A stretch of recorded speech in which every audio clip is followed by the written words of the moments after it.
Namaskar, everyone. I wish you all a very happy Diwali, the festival of light. I do not know when this tradition actually started. When we hear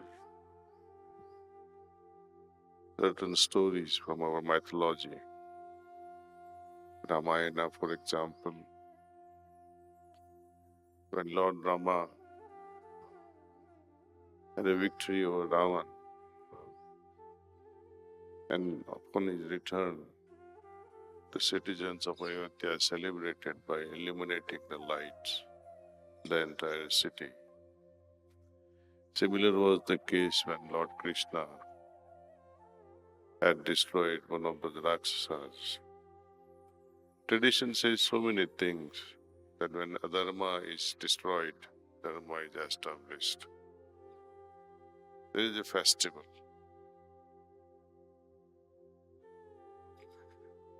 Nothing has changed in that, since Vedas also talk about asatoma satgame, tamsoma jyotirgame, mrityava mritaya.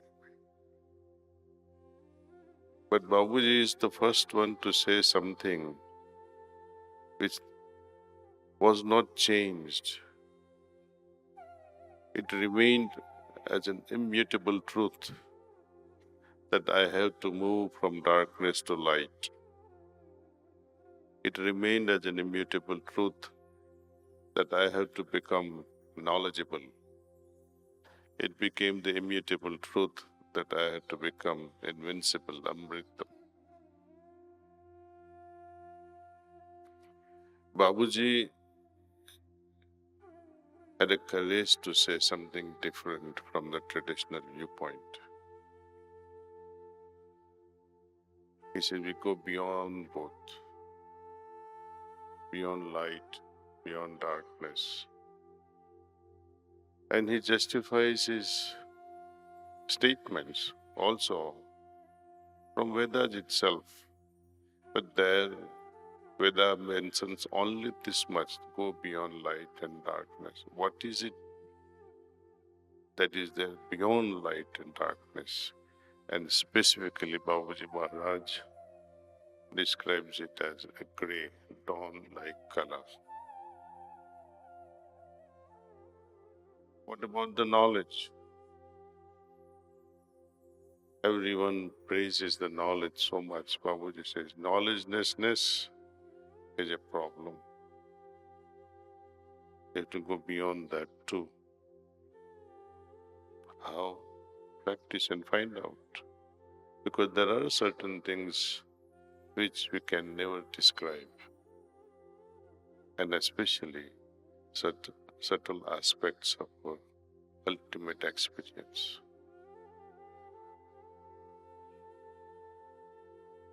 From death to deathlessness. He is not seeking infinite life. Babuji says, it's enough that I become one with my beloved. Then he praises and raises the bar, says the surrender. Let thy will be done. Whatsoever happens, whether I become death or deathless or merge, it doesn't matter to me, it's up to you, my Lord. There's another remarkable search or scientific research through his intuitive powers, through his insights, was this particles, light and dark particles. Sattvic, according to him, people focuses on the lighter aspects of the existence. Tamasic, to the darker aspects of the existence.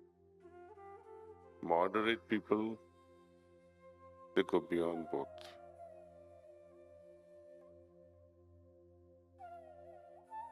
Science also talks about electrons and protons. There is a middle path of neutron. There is neither charge.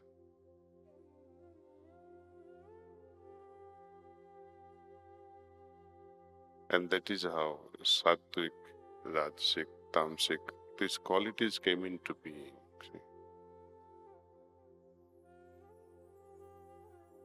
there was so much of pain in Babuji's words when he was talking to Lalaji Sahab, that personalities come and go, and there is such a gap between such personalities, thousands of years sometimes. Mahaparishad, he calls them. Sometimes it takes 800 years, 1000 years, 2000 years between two Mahaparishads. Similar was the case with Jain Tirthankars, 24 Tirthankars, but if you see the gap between them, enormous gaps between each personality. And what happens to this gap? There is a period of darkness for humanity because the guiding light will not be there. You need a personality, a living personality who can guide the humanity. Lalaji promised Babaji Maharaj there shall always be one. Ahimsa has marked, and the tradition will continue. There will never be a gap. And that is the fortune for all of us.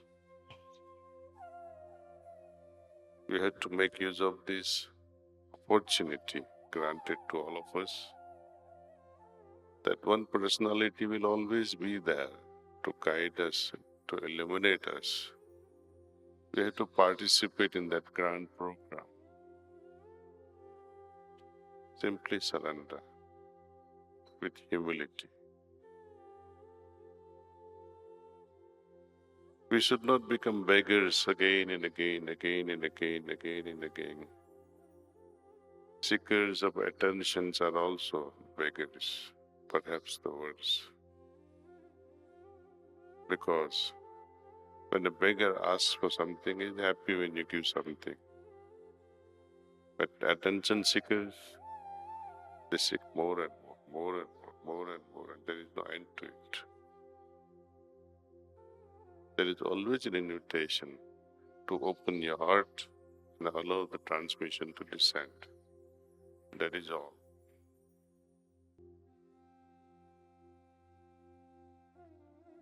Let's reorient ourselves with a greater understanding why we are here. As in, when He wills it that such meetings can happen, it's up to the Lord. But be prepared. Don't demand. Don't insist. Next year, 2024, is very grand year as a milestone for all of us. 125th birth anniversary of our Babuji Sahab. It will be celebrated throughout the year. And throughout the year, all across the world, we'll have the Yog Mahotsav along with Babuji Maharaj's celebration. Also, 200th birth anniversary of Swami Dayanand Saraswati. The many things are eclipsing. And we'll begin this with Basant Panchami. That happens to be on 14th of February. So we'll have it on. Celebrations will be in two batches because our ashram now cannot accommodate all the participants in one batch. So we'll have to split in two batches. The first celebration, celebrating Pujya Lalaji's birthday, will be on 1st, 2nd and 3rd of February. And the second batch will be on 13th, 14th and 15th of February. Kindly make a note of this and participate as per your convenience. And thank you once again.